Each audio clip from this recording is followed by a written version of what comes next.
Welcome to the Gut Show. I'm Erin Judge, registered dietitian and founder of Gutivate, and I will be your host. My goal on this side of the internet is to empower those with IBS and digestive disorders to understand their guts better, to have a healthier relationship with their bodies, and make confident choices to improve their digestive health. During this season of the Gut Show, you can expect a weekly conversation covering a hot topic related to health, digestion, and IBS. As a disclaimer, I am a dietitian, but I'm not your personal dietitian. Everything we cover in this episode is meant to be educational and not a substitute for personalized care from your healthcare team. Welcome, and let's dive into today's episode.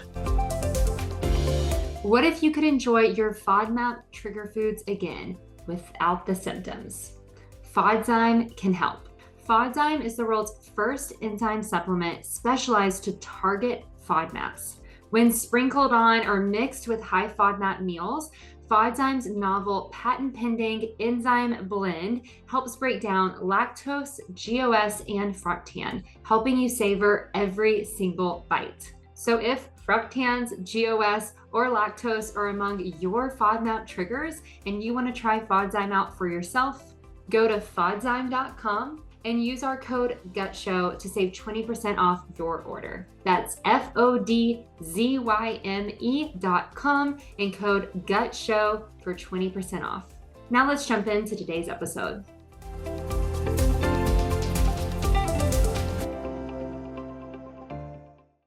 Welcome back to the Gut Show. Today we are talking about orthorexia. And this is where the healthy behaviors and changes go a little too far and start working against you. This is a sensitive topic and a subject, and I want to just start by saying that there's a lot of gray space in this topic.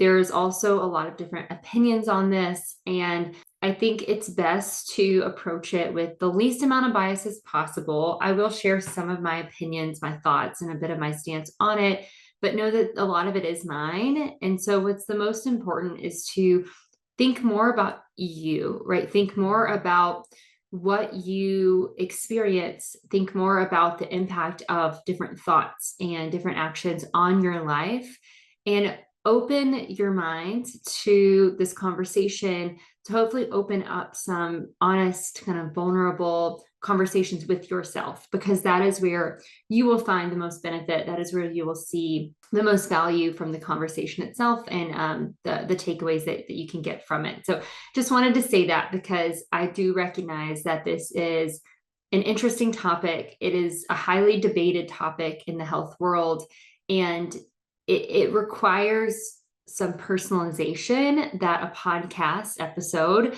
will never be able to offer, right? So it should be a start of a conversation, not the end, if that makes sense. But let's go ahead and dive in by defining what orthorexia actually is. This is considered an obsession with eating foods that one considers healthy. The key word is obsession. This is not just the desire to eat healthier foods. This is an obsession with foods, and this obsession tends to grow beyond where it began. So typically it's that taking those recommendations of health behaviors and foods specifically to a level that becomes a true obsession and takes over your life. This is very similar to the eating disorder called ARFID, avoidant restrictive food intake disorder. But with orthorexia, the fear is linked to the idea that something is unhealthy. So ARFID is really more about the fear of the reaction to food. So we see that a lot with, food intolerances, and even in the IBS world, this idea that you may have reactions to food. So now there's a fear of food. We see this with textures of food. If someone has had a history of choking or swallowing issues or something like that. Whereas orthorexia isn't necessarily the fear of the food causing like an outcome like that. It's more about the fear of being unhealthy and kind of the unhealthy side of food. So that obsession with like kind of the health of food. And I say health with the quotations, right? Not even just true health, but even perceived health value of food. Orthorexia is also not a true eating disorder diagnosis. It is not considered an eating disorder. So there is a chance that orthorexia could overlap with or even lead to ARFID, which is a diagnosed eating disorder, or other eating disorders like anorexia or bulimia, or even binge eating disorder. Orthorexia could possibly overlap with or lead to. So orthorexia is not a true eating disorder. It is more of a kind of severe, if you will, or further along the spectrum, disordered eating behavior and manifestation, which could possibly be an eating disorder in the future because it has grown over the past years.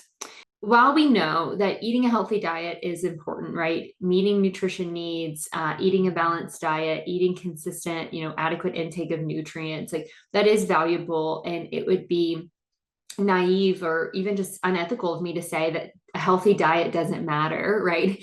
Because that's not true. Diet does play a huge role in our health. Orthorexia takes healthy eating to an unhealthy extreme, and it leads to things like malnourishment. So the caveat, or kind of the catch-22 to orthorexia, is in the pursuit of health. Oftentimes this obsession leads to an unhealthy place, both mentally, emotionally, and also physically, because it can lead to true malnourishment because certain foods are completely eliminated or restricted. It can also lead to social isolation and even physical harm. So we see oftentimes a level of guilt and shame and some like self-harming type behaviors, again, in the pursuit of health, which again, that takes it to that severe kind of unhealthy extreme, right? That's that where you cross that line where things then begin to kind of turn on you versus create those healthy outcomes that you're looking for whenever you are eating a healthier diet or promoting maybe healthy behaviors in your life. Some common signs of orthorexia are an obsessive focus on food quality. This could be, someone spending a lot of time researching and planning out their meals to ensure that they're consuming only foods that they consider what is called healthy or pure. This is that obsession with reading every single food label. A big example of this is, the influencers out there who are typically selling supplements that go into grocery stores and they pick up a product and read the label and showcase like, oh, this one ingredient is toxic and is going to kill you. Like that is an orthorexia behavior of taking something that is way to the extreme and having this obsession with needing to like look at every single label and make sure that is the cleanest or the purest or the healthiest possible ingredient possible.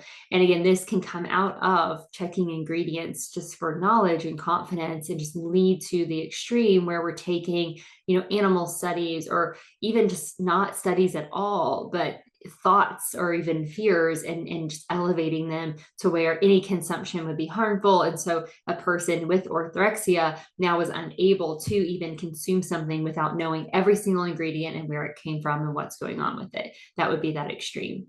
Another sign of orthorexia would be strict dietary rules. We also see this in ARFID. This is typically going to be eliminations of food groups or avoiding foods that contain preservatives, additives, or artificial ingredients. Again, looking for what's considered kind of pure or the most healthy or the cleanest option.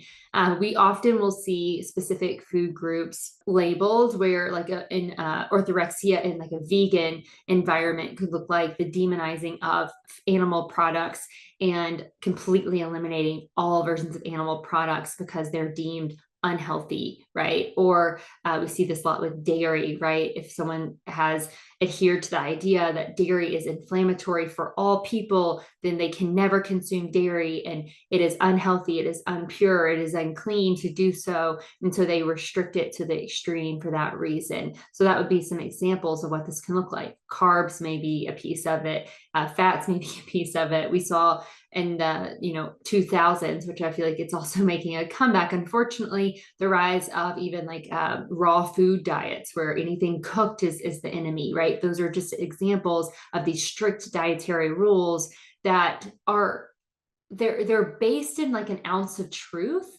And this is where orthorexia really plays with you, is that there's that base truth that things started from, but then it's taken it to this kind of unrealistic, unnecessary kind of extreme that then is all consuming and obsessive. Other signs would be that preoccupation with food labeling. Like we mentioned before, like people are really obsessed with looking at food labels. It may also be looking at the nutritional content of foods, like could be restricting calories possibly, or making sure they're hitting every target. We see that a lot in like macro counting. There may be an increased anxiety or guilt around food. So for many people, this is where the malnutrition piece fits in, and where an eating disorder could possibly develop is that preoccupation and obsession with food and everything in it can lead to a lot of anxiety around food, which for some people can lead to either binge eating behaviors or can lead to anorexia and completely restricting intake altogether because the anxiety is now taking control. We see a lot of social isolation in those with orthorexia because they may avoid social situations where food is involved. They may feel uncomfortable eating around others or eating foods that they did not have full control over. So eating at restaurants or eating meals that were prepared by others. For a lot of people, they feel uncomfortable or maybe feel even hostile in their relationships to those who do not share the same food beliefs. And this is where, again, that obsession has taken over, where it's not even just a personal choice anymore, but now there is like this hostile kind of relationship component to it, where if someone else doesn't believe the same thing or eat the same way, now the person with orthorexia may be projecting those beliefs onto that other person, creating a strain in the relationship, isolating themselves from that relationship, or even shaming and guilting that person and completely ruining the connection that they had. Like this is something that can often happen. And then we also will see some physical manifestations of this, which could be that malnutrition, dehydration, and then other things like anemia, weakness, or even a weakened immune system due to that restriction. So again, that pursuit of health can sometimes lead to actually poor health, and even the stress side of things, where someone may be eating a diet that has all the nutrients they could possibly need. They're eating the amount of calories that their body may need, and they've obsessed to the point where they know that they can get that in, but that obsession and that anxiety is creating the stress inside their body, which can then lead to physical manifestations, which could lead to even changes in hormones and menstrual cycles. And there's a lot that can come out of that that can feel really frustrating. And for many with orthorexia, they have a hard time really seeing that these negative outcomes to their health are related to their choices, right? Oftentimes they may see these negative impacts on their health, their gut health, their digestion, their hormones, whatever, their energy levels. And that can actually fuel more orthorexia, because then they think like, oh, this is a sign that I'm not doing enough. Like I need to be doing even more. And that's where things can really spiral out of control, because that obsession is completely disconnecting that person from their own body, their own intuition, and that wisdom that we have, right? Where we can see, oh, this choice I made actually isn't leading to the outcome that I wanted. I need to adjust that choice. That's taken out whenever this obsession is taking over. And that's where kind of the mental health piece of it all really fits in. And that's an important component to this conversation, because like eating disorders, and while orthorexia is not an eating disorder, it is disordered eating. And these things are not always a conscious decision.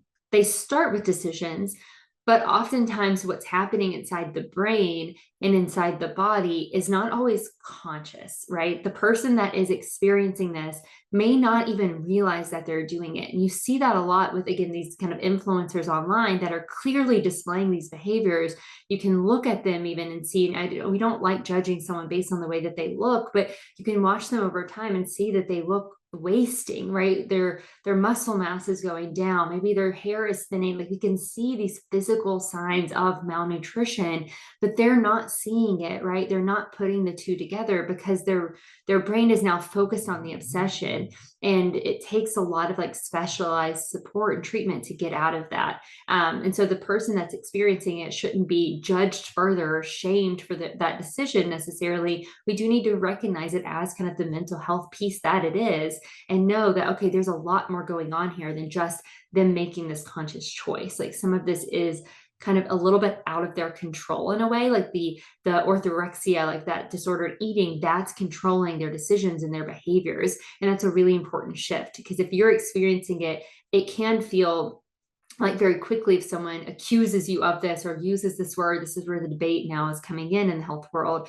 you can get really defensive and say like, absolutely not, or everyone else is, being sick, or our food industry just wants us to all stay sick. Like there are these phrases that people use that's very defensive to defend their behaviors and their patterns. And they'll even say like, "Oh, there's no way my body can handle that because of these things," without recognizing that, oh, actually the orthorexia and those behaviors that you have built like actually may be causing these problems that now you're trying to kind of treat with more orthorexia tendencies. Like now for a quick word from our sponsor, Fodzyme. Do you miss eating a big bowl of your favorite pasta or biting into a juicy, wonderful, loaded burrito without the dreaded gut symptoms after? Fodzyme makes it possible for you to enjoy your favorite FODMAP-filled meals again. Fodzyme can help you reduce your overall FODMAP intake, support better digestion,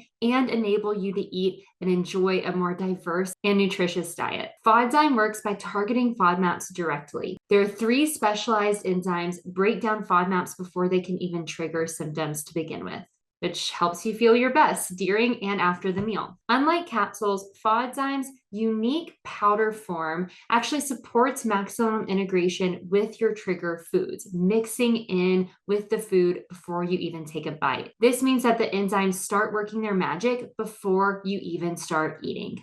Plus, there are no other additives or triggers that you have to worry about. You can learn more about Fodzyme and try it for yourself at fodzyme.com. Use code GUTSHOW for 20% off your order. That's FODZYME.com and GUTSHOW for 20% off. You can also find all of the details in show notes. Now let's get back to the episode. Unfortunately, because the idea of labeling foods as healthy or not healthy or clean or good or bad or toxic or non-toxic, like these are buzzwords that draw a lot of attention because they do play on our fear. They're things that you're going to see online. These messages are everywhere, and this can make orthorexia develop even faster and also kind of spread throughout our culture. And we're seeing that right now with the rise of social media and just the health piece. There's a lot of kind of purity of health messaging that's out there, and it does hook you in. It makes people a lot of money. It opens the door for people to sell supplements or programs. It makes you want to follow, right? Because it's like, oh, well, they sound so confident. They may be right. Like maybe I am, creating like toxic loads in my body every day with this thing I'm eating, and I need to detox from that, or I need to completely change this. And it starts small, but then it grows. Unfortunately, that is everywhere. And so orthorexia has become something that's almost normalized. And again, is something that is growing. And this is especially true in the IBS gut health world, because gut health is now one of the top trends because we know the power of the gut. So that has been elevated and kind of put into this extreme space where we begin to think about gut health from every single angle that's not truly evidence-based. And that just leads to a lot of confusion, frustration, and ultimately obsession. So if you're thinking about decreasing the amount of messages or even just filtering out the things that you are consuming to see like, oh, is this going to lead me down this path of orthorexia and obsession versus the health path that I actually want to go on, that I'm really focused on, here's some things that you can look for and some red flags. One would be that strict labeling of foods.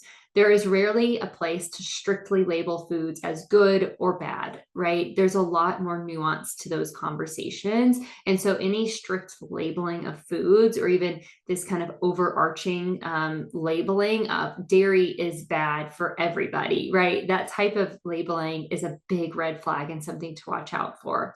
Another one is making fear-based claims about foods, either without citing any data or only citing animal studies or really small, like cherry-picked studies. If someone is making big claims about something that is dangerous or that is going to cause a disease or is ruining your gut health, you should check their sources. We won't always have perfect sources for everything. But a lot of these big major claims that sound so confident should be based in research, or there should be a conversation about the nuance of that claim that's being made, or that theory, right? If someone is making a confident claim, they should have research to back it up. And you should be able to ask for the research study that they are referencing, or studies ideally. And then you should go to that study and see what it is. If it's an animal study, animals and humans are not the exact same. So I would ask, like, oh, has this been replicated in humans? And I would ask the person that is making the claim, right? Has this been replicated in humans, and how much? I would also look to see, are there any studies that claim the opposite? This is especially true in the soy world, where some people say soy is bad, right? It's harmful, it's going to cause hormone problems. But if you actually look at the benefits of soy in research, those research studies are remarkably better, right? There's so many more of them. They're more replicated, like they're larger sample sizes. There are more human studies present. And so you can compare the two and say, oh, this person just cherry picked one study here, but there's so many more studies and research that's backing up the opposite claim. And that is true of a lot of these claims that are made. And so being able to look and kind of dig in to see, okay, can I search in PubMed, just PubMed, search in PubMed the opposite of this claim and see what I find, or search the claim itself and see if there's any research really backing up that claim. And if it's not, or someone gets really defensive and says like, oh, well, we can't expect research to tell us this, that's a huge red flag, a really big red flag. Another red flag would be watching that person and seeing behaviors that showcase orthorexia tendencies. So if you're seeing that they're avoiding social situations, they don't have a social life, right? They don't engage in relationships, or they never eat foods outside of what they can control 100% of the time. They're always bringing their own foods and refusing to eat food anywhere else, or what anyone else has made. We see this a lot during the holidays. That is a sign, even some of these physical signs, right? Those can be signs that that person is actually not living a healthy life. Health includes mental, emotional, physical, and social well-being.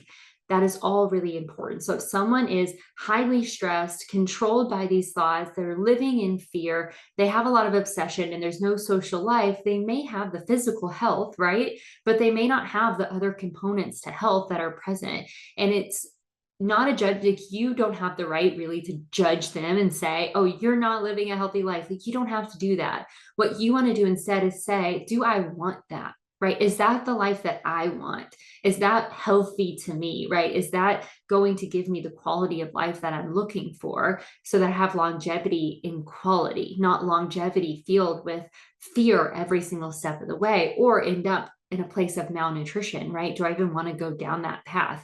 And if someone's living a life, do not ignore those signs of what they're showing you, because those are really important. And then a last one to look for, like I kind of mentioned before, is they become defensive when their claims are questioned. If someone is highly defensive, starting fights, starting arguments all of the time without like backing it up by, again, research, evidence, like truth, then that could be a sign that they are from a place of obsession, right? When I mentioned before, when someone's in the middle of it and that's taking control, the conscious thought is gone, right? And so there's a lot of defensiveness that can come up. So if you think that you are dealing with orthorexia, or you notice these patterns in your own life, the first thing to do is to cut out the voices that are perpetuating the thoughts that you are having as much as you possibly can. Those voices are going to keep feeding those thoughts, and they're not going to be valuable or helpful for you. And so you want to cut those out. If you are struggling with this, it is important to seek professional help from a qualified healthcare provider, which could be a registered dietitian, it could be a therapist, depending on what's really going on the most for you. If food choices and kind of undoing some of those food thoughts to kind of diversify your diet and overcome that food fear, a dietitian may be a great approach for you. If it's more of the anxiety of, I can't even think about like actually eating food because I am so anxious, and now maybe there's a fear of even being sick, or a fear of everything now that's kind of come out of this orthorexia place, then you may go more towards a therapist or a psychologist that can help you on that path. In finding recovery for orthorexia, there are some approaches that may be used. And this, again, will be personalized for every single person and may be different based on the provider that you're working with. But some of the things that we typically will do are first develop a balanced and flexible approach to food. Ideally, you're working with a dietitian that can help you develop a balanced meal plan that includes a variety of foods from all food groups. And then we learn to be more flexible with those choices. Intuitive eating is a great practice that can help with this, but also even just again challenging those food claims and building in foods with more evidence that it will work, right? And like building those food groups back in can be helpful. The second thing that could be used would be mindful eating, kind of really focusing on the presence and the connection to your food, paying attention to hunger fullness cues, savoring flavors, savoring textures. This is going to be really tricky at first because that obsession, again, has been driving everything that you've done. But whenever you're able to practice more mindful eating, you find the joy in food again. And you also find that connection back to yourself, right? Because that obsession has disconnected you from your body and your own cues and like your internal kind of guidance, right? And so then whenever you're practicing mindfulness overall and mindful eating, that can come back up. Addressing any underlying emotional issues or concerns, again, like anxiety, depression, anything else that's happening. Sometimes orthorexia can come out of a place of maybe losing someone or experiencing sort of a health traumatic event in a way. And so you may do trauma-informed therapy here. You may work on the anxiety itself. You may need just talk therapy and guidance through uncovering, wait, what is the root of this? Like, where did this come from? And how do we undo some of these things and really address what needed to be addressed at the start, but now has been kind of masked with orthorexia? That may be a huge piece of it. Challenging negative thoughts is also going to be really important. Negative self-talk is often present in orthorexia and these irrational beliefs about food and nutrition and health. And so not only do we need to challenge the negative talks and the words that we're giving to ourselves, but we also need to challenge some of these beliefs. And again, using data and research as much as possible and rational thought can help kind of undo that. So again, that fear can be decreased. It's important to remember, like any disordered eating and also other, actual eating disorders, recovery from orthorexia is a process. It takes time. It's not going to happen overnight, and it will take guidance and support from someone in your life, oftentimes a team.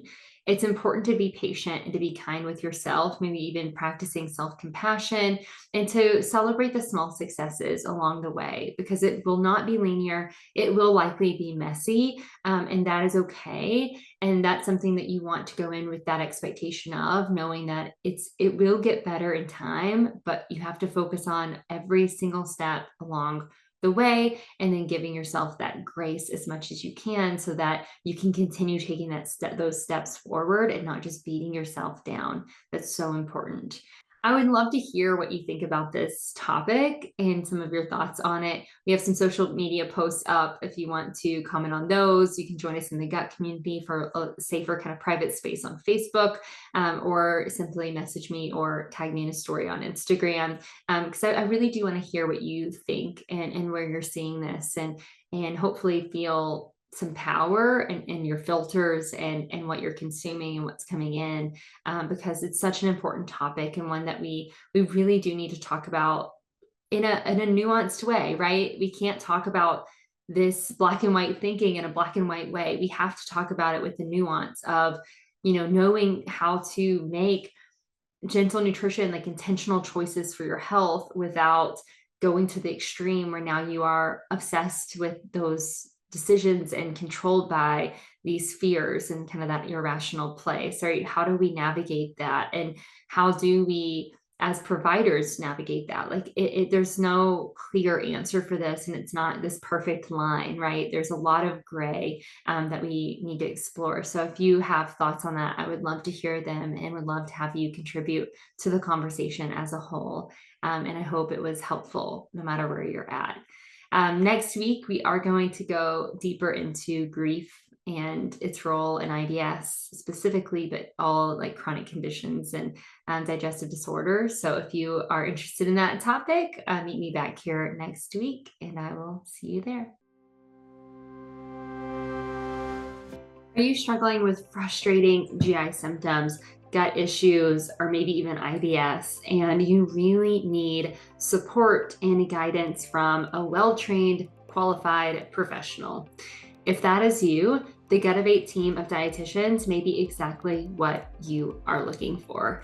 We personalize every plan for our clients based on their assessment, their medical history, and what actually is working or not working in their body. We do this through close follow-ups every 2 to 3 weeks, all virtual. We also do weekly check-ins on every single client, and we are available for our clients through email and messaging support throughout the week and their entire program.